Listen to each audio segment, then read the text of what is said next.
Hey everyone, this is Gina Parker. We have a special Love in the Afternoon, Joe and Ruth edition this week. We also have the end of our happy endings talk, which is super fun. But we did start a talk about All My Children and its actors and behind the scenes stuff, which we don't know anything about. So these are just alleged stories from rumors. Thanks. Enjoy the show. What I wanted to talk about with you, Sadie Teel, is Love in the Afternoon, which is a segment I've done with Ashley Jones. And you get to be here for it, Ashley Jones. Lucky you. Cool. The, the Haven't light done a of your love in the life, afternoon in a long time. where we just talk about one couple throughout the show.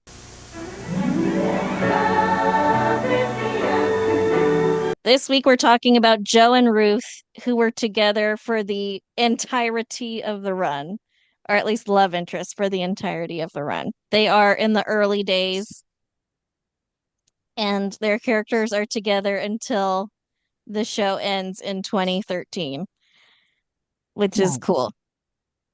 So basically, Joe comes to town and he's a widower and he brings his family to town with him.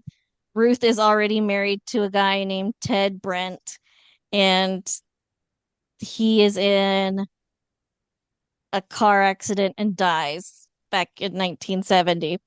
And Oh. so their kids are dating. So they're Phil and Tara's parents.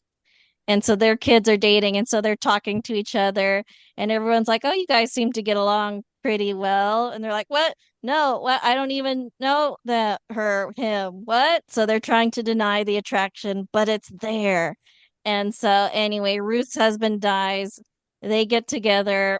They're married in 1972. So this is 1970 when the show first begins. Mm-hmm. And, falling in love, falling in love. And so they get together, happily married, and they stay happily married for a while. They're kind of the main couple of the show until 2013 when the show ended, but she didn't appear because they didn't want to pay any for the actresses. So So how did their kids feel about them getting together who were dating? they Is were that kind of, yeah, yeah, they were kind of fine with it. And it kind of happened at the time when like Phil was drafted into the Vietnam War, so he wasn't really around. And so they're like, okay, this is kind of weird, but okay. Like, that was the beginning of their problems because before Phil went into the war, he got Tara pregnant, but Tara's friend Chuck agreed to say he was the baby's father, married Tara. And so Ruth knew about it because they like Tara wanted to be like, "Oh, your grandson is still with us even though your son's gone to war." But the Joe didn't know. And so that was a big thing in their marriage where, you know, Ruth was like, "You should really be married to my son Phil." And Joe's like, "Why?" Like, why are you giving my daughter such terrible advice? Like, doesn't make any sense. And then he finds out she hid this thing from him and it causes all this marital strife. And so there's this janitor at the hospital, but secretly he's a doctor Hmm. and he confides this in Ruth. They start to have an attraction. Joe's not into her anymore because of the secrets. And so I have a question about that secret janitor plot. What was that about? Why did the doctor decide, you know what, I'm gonna pretend to be a janitor for a while? he was traumatized by the war. He saw things and such. I see, I see. He was a secret janitor doctor. And so he falls in love with Ruth, and Ruth's like, okay, I guess my marriage is kind of dead. Let's do this thing. But then Joe gets appendicitis, and the only person who can save him is guess who? The, the Janitor, doctor, Janet, Janitor, Doctor Janitor. Janitor, Dr. Janitor, Janitor Doctor. He's the only one who can save him. And so he saves Joe's life, and Ruth's like, I actually really do love my husband, and I'm going to stay with him. So their marriage is repaired for a while. They But this end is up, their MO, though. It sounds like they have like strife, return back strife. Is this like the beginning of a cycle of, well, so they end up having a son next, Joey, who ends up changing his name to Jake later, I think, to avoid confusion because his dad is also Joe. And Network we'll get changed into stuff sorry. and that changing his name for some reason. it makes Yeah, sense. we'll get into him later. Don't worry about that. And so they have Joey Jake. Life is good. They adopt Tad, who's like the an abused orphan type kid. And then Tad runs away because he crashed a car while high on marijuana, reefer madness. Oh Uh, my. and so Tad eventually comes back. Oh, and also Tad's biological father, Ray, rapes Ruth, and that's a whole thing. But their marriage survives that. And then Tad comes back and then they start fighting like crazy. So they start fighting like crazy over Tad because Joe wants to have like rules and Ruth is just like, no, no matter what, we're we're going for this. We're gonna keep him around because we don't want him to run away again. And so she lets him do whatever, like we covered earlier in the podcast. That's It's just like a big, oh, Tad, you did it again. Like what they I know they're putting up with it, but do they give a little bit of like, come on, get your act. well, the yeah, Joe is like legit pissed, like because and as Ashley Jones knows, as she's been suffering through 1983, there like Ted is always getting into something. It's a long year. We're discussing this week in this episode that Tad is having sex with a mother and a daughter, going back and forth. That Uh, was the thing. Yeah. and and so Joe's like, our son's the worst. Can we need to provide structure and punishments and things. And Ruth's like, but if we say the wrong thing, maybe he'll leave again and we'll worry he's dead. P.S. Phil dies. So she's like, I don't want to lose any more kids. Let's do this. But basically, all their fights are mostly about their kids. But Joe, I believe in 1980, he meets Leora Sanders, who's a woman getting beaten by her husband, and he starts to develop feelings for her, being very protective of her. And so it's like an almost emotional type affair. She's an abused woman, and that would be wrong. So But he's a not stand-up cheating on guy. his wife. That's not wrong. Cheating on his wife is not wrong. Just going after an abused woman, Now, that's wrong. no, cheating's also wrong. She's the one who cheated with Dr. Janitor. Well, that's true. They didn't know about that in 1980, I guess. So they stay faithful. It's mostly just them fighting over their kids. But after the decades go on, because the show, Joe stays on it for the whole 43 from 1970 to 2013. He's just a good loving husband. She's a wonderful lady and their marriage stays together. Ruth was briefly recast with Lee Merriweather because they didn't want to pay the Emmy winning actress's salary anymore. Fans protested. The original actress came back, but then she got Alzheimer's. And so the part did go back to Lee Merriweather. And they said in real life, Ray McDonald visited his on screen wife in the Alzheimer hospital, still up until he died and she died. And Hmm. he was a very nice man in real life as well. Well, that's good. And then now Lee Merriweather has Alzheimer's, very sad. But so they were the foundational, like we could count on them love story for all 43 years of All My Children, Joe and Ruth.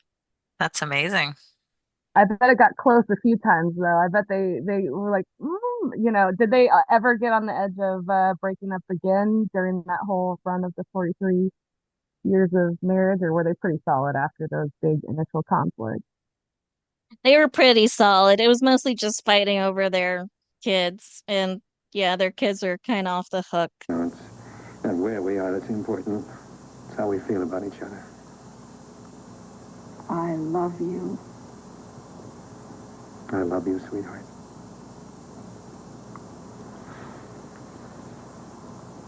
You know, I remember I was talking to you once about my fear that Philip and Tara might get married too soon.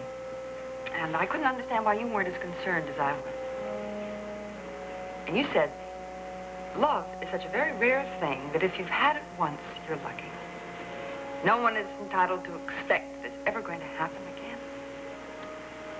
That doesn't mean that it can't.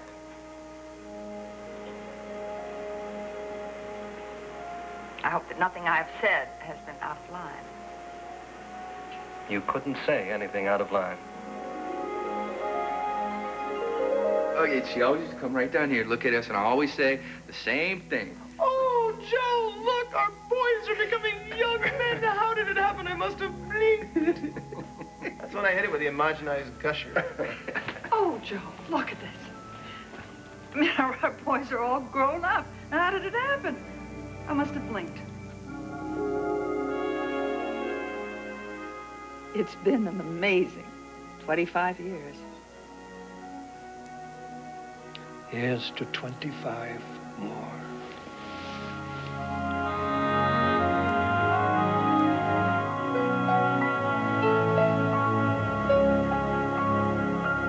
All right, so let's talk about it.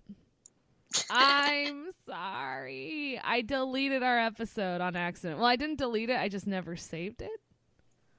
Which, that's... Amounts to the same thing. Yeah. It's okay. So there is a lost episode. I apologize. So this episode is going to be a little bit different. It's going to be more like our regular reviews where we just kind of jump around and talk about things that we find interesting in a whole bunch of episodes, as opposed to, going through them individually. But yeah, all that gold, that beautiful golden commentary is gone. Oh yeah, all our genius. Yeah. How's it going? It's going fine. How's it going with you? Good. I've been watching the Great British Baking Show, and so Nailed It popped up as a suggestion, and that's basically the opposite of the Great British Bake Off or whatever. And How do you mean opposite? So it's really terrible bakers, and they're given, it's basically like Pinterest fails the show. So they'll get this beautiful cake that they're supposed to recreate, and it all looks horrible. And the thing that intrigued me is it's hosted by Nicole Byer, who's a really funny comedian, and I listened to a podcast that she does. Yeah. And so she's awesome in it. And so it's like a fun, like, I struggle, like, recommending any kind of reality or competition show, but if it's just, like, you want something on in the background or you want to just stare at the TV brain dead for, like, a half an hour, it's a pretty fun show. But yeah, I wanted to tell you, not only do I have to admit, like, I didn't record, well, I recorded the episode, didn't save it. I also didn't do the grilled cheese sandwich recipe that I said I would. I did a different one. We're going to be talking about quite a few episodes this week. Again, whatever. Before we started, though, I wanted to talk a little bit about the writer, David Casp. Do you know anything about him? I know that he's married to Casey Wilson. I know. I did not know that until I was doing some research. And I looked at some of the other stuff that he's written, and he did Marry Me, which... Did you ever watch that show? I did. Was it good? I felt it was like happy endings light, I mean, the plot line is like... Isn't it this guy who's just constantly asking that woman to marry him or something? That's just the pilot. Oh, okay. She thinks he's not going to propose, and then he's like trying to surprise propose, and she shit talks everyone they know who is there to be at the surprise proposal and hears everything. That's just like the pilot episode. Okay. But what's the concept? Is it just that they're engaged? Yep. Oh, interesting. Yeah, it seems very in the same vein. This writer also wrote That's My Boy. Have you ever seen that? That's the Adam Sandler, Andy Samberg film. I say film. My God, it's not. But yeah, it made me think that, like, looking at the other stuff that he's done, I'm like, Happy Endings, I think, by far is the best thing he's done. And maybe a big part of that is the casting choices that he made. I think they said Casey Wilson and her husband, now husband, didn't start dating until like season 2. Interesting. And she, like, I think Casey Wilson said it on her Bitch Sass podcast that she was dating another guy at the time. Oh, who man. She, like, broke up with. That's pretty awesome. So she's kind of his muse if she, like, went from that show to Marry Me. And who knows, she'll probably pop up in future projects of his. Mm-hmm. So let's get into these episodes. We're just going to go over the last half of season 1. How do you feel overall about the season? For me, it's the weakest season, but, you know, it was starting to figure itself out near the end. Mm-hmm. Yeah, I definitely agree with that. Like, it looks like the actors are a little bit looser and the script writing gets funnier. And, like, you know, one of my favorite episodes is Damon Wayans Jr.'s Brad's dad coming into town. I thought that was a very... Like Father, Like Son. Yes, that was a very strong episode for me. Yeah, it was a good one. Mm-hmm. And it also had Paul Scheer in it as Avi. Yes, yeah. The guy that they keep trying to shoot with dart guns, and he's a recurring character. Awesome. That is so awesome. Yeah, again, there's so many, like, comedic actors in these episodes. And that episode also features the line, "Not my sex nose," which is apparently what Brad calls his man parts. I mean, it's a pretty good... I like that a lot. That's funny. Yeah. What's your standout of the rest of the season? Or actually, of the entire first season, do you have a favorite episode? Maybe the finale, you know, the Shershaw redemption. Yeah, that was a good one. It has the return of Derek. T.J. Miller as their friend Shershaw. And then Casey Wilson's real-life best friend, June Diane Raphael, who's now on, like, Grace and Frankie and stuff. I love June Diane Raphael. She's awesome.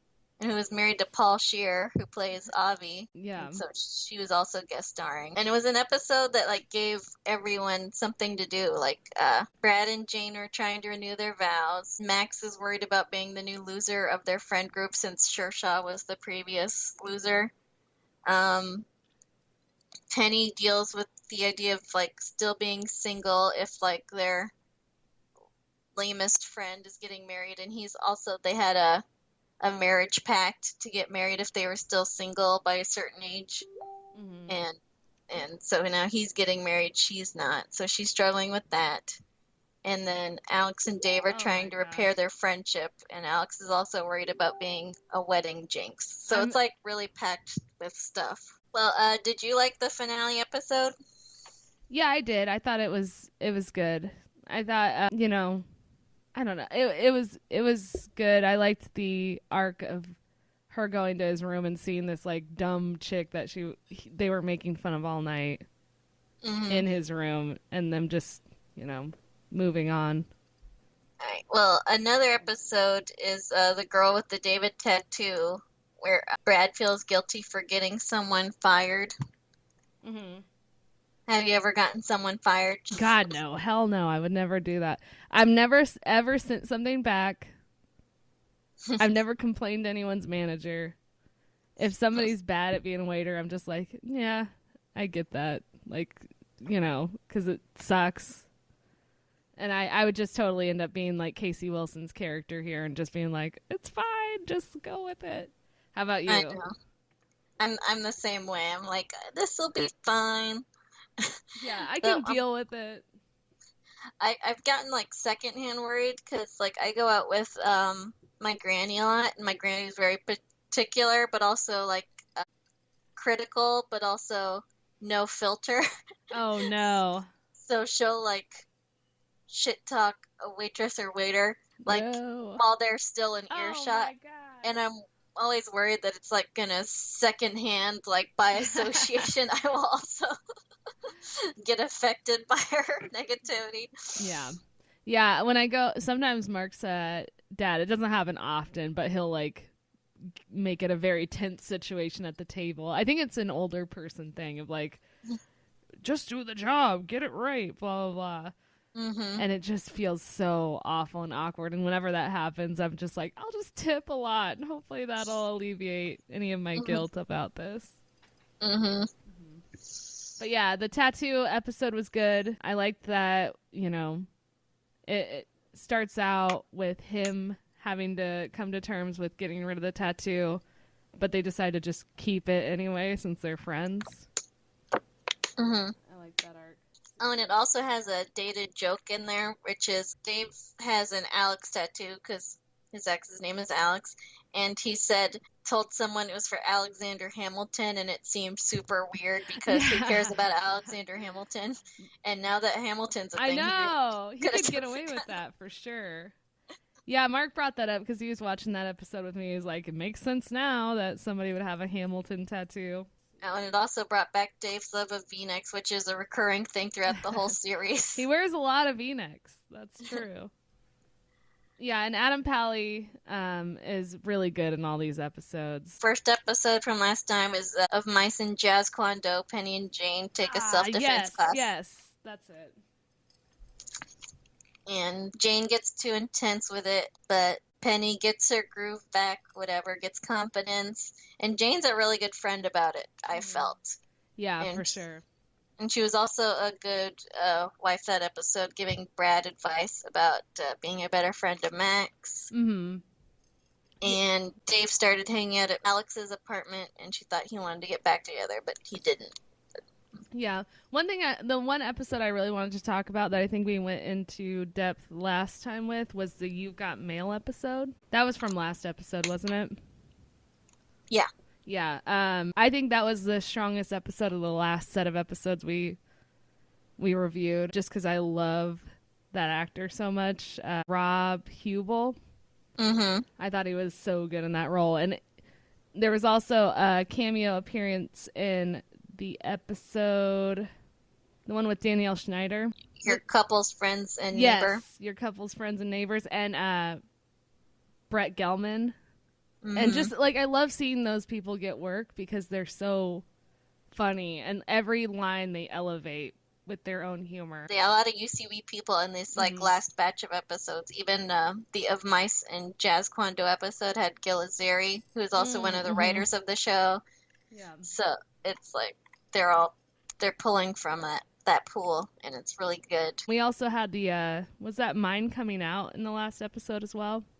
Yeah. Yeah, which, that one was good. I liked that one a lot, where everybody's trying to get Max to come out of the closet, but don't do that in real life. That's not a good thing to do. Mm-hmm. Penny was dating a guy with the last name Hitler. She was really freaked out by it, but then was trying to seem really cool about it because she didn't want to seem shallow.